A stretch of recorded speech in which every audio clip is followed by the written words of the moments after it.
as nervous as I was on my wedding night. Just kidding. I received a phone call this summer from Rick Brownlee telling me that I was an inductee to the Manitoba Hall of Fame. I didn't believe it right away because I'm used to a lot of pranks by the different people I work with. And Glenn Saylor is one of the biggest pranksters of all. So it took me a few minutes to wisen up that it was for real. I was very surprised. I'd have to. Glenn knows that I always brag about being a Manitoban, and for me, it's a special honor. It's a special privilege to be into the Hockey Hall of Fame here, and it's very special because the recognition you get from your hometown. It's an honor that I've placed over a lot of the individual awards and team awards that I've received over the many years. And you don't get anywhere in life, and there's a lot of you people out there without some help from somebody passing it on during the course of your life. And if I go back in my hockey career, I'm sure there's probably some old timers here that remember Norwood Falcons Community Club, where I grew up, just downwind from Canada Packers and Swifts, and you could know it on the right day. But a guy by the name of Mike Yashchuk was instrumental in my career at Falcons Community Club. He was always there in midget hockey and juvenile hockey. And he left me with some things that I've brought forward in my own career, and that's to be a good teammate and stand up for your team and to enjoy the game. And with Mike, we always enjoyed the game.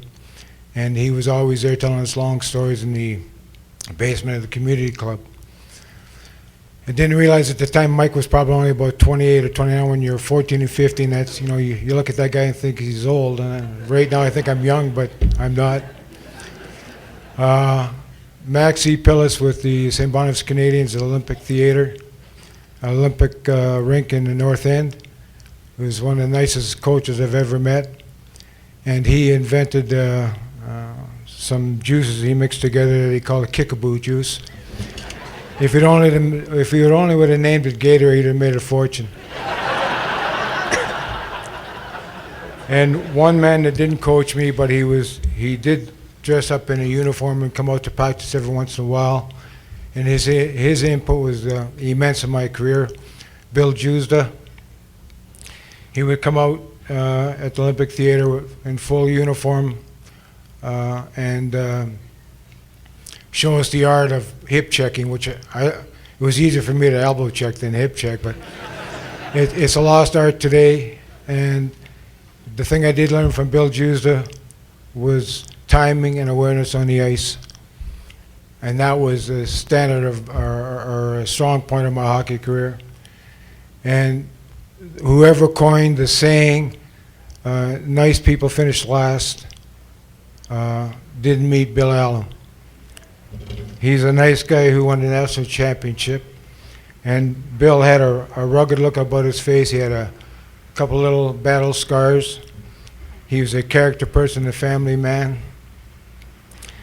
And he got a lot of mileage out of the players because he was firm, he was strong, he was hard, but he was fair and honest.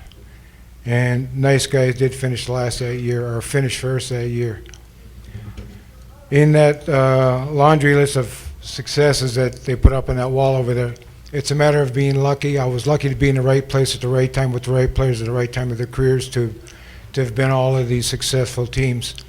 I would say one omission was a team by the name of the Carmen Beavers that my brother and I were asked to coach, and the team that year won the city title and the provincial title. And I don't know the reasons for my brother volunteering, but the reason I volunteered because for one moment there I thought that the Carmen Beavers might be a girls' team.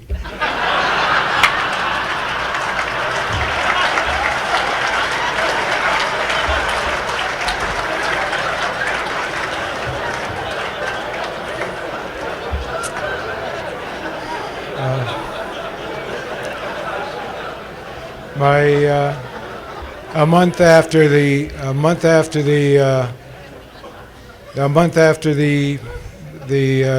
Memorial Cup, I was drafted by the Montreal Canadiens.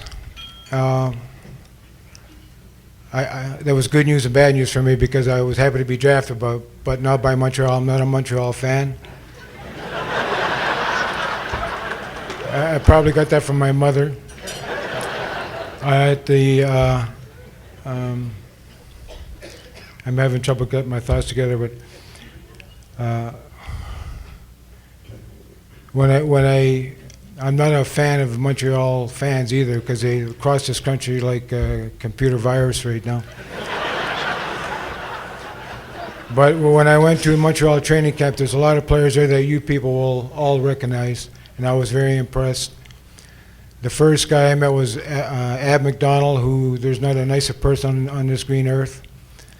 And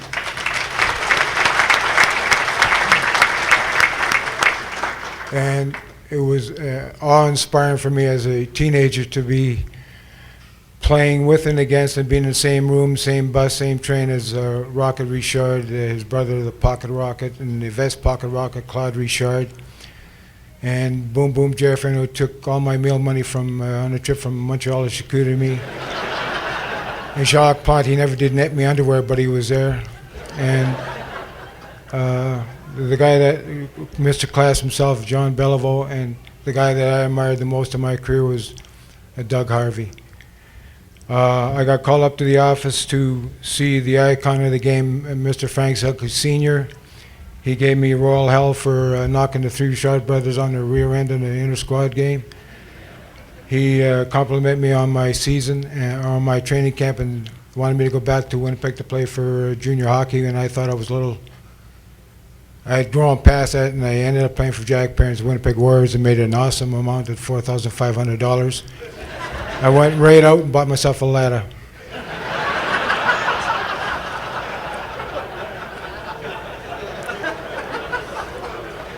The rest is history, but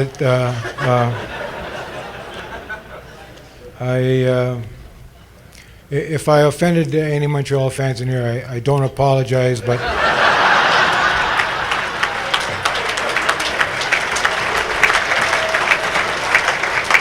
I do have a little personal story that'll make them smile from year to year and probably make them envious of me.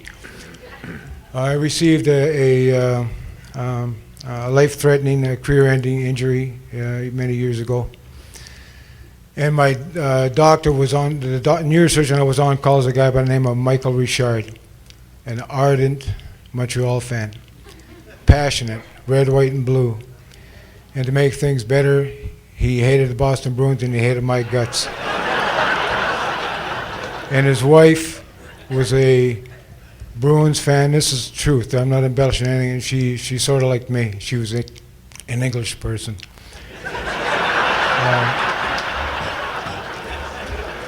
Over the course of 3 operations and a year of rehab, Michael and I and my wife and his wife, we became good friends. And the third operation was rather minor, just prepare the skull, the hole in your skull to receive which is an acrylic plate.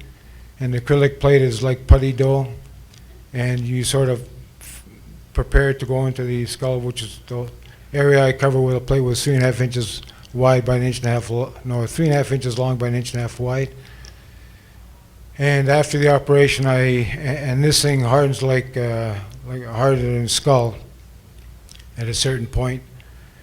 And after the operation, I was in my room recovering, and Mike comes bouncing in the room. Green, I fixed your wagon. I finally got even. I said, well, what the hell are you talking about, Mike? He says, when you were out at my table, he said, I wrote Yay Montreal on your plate.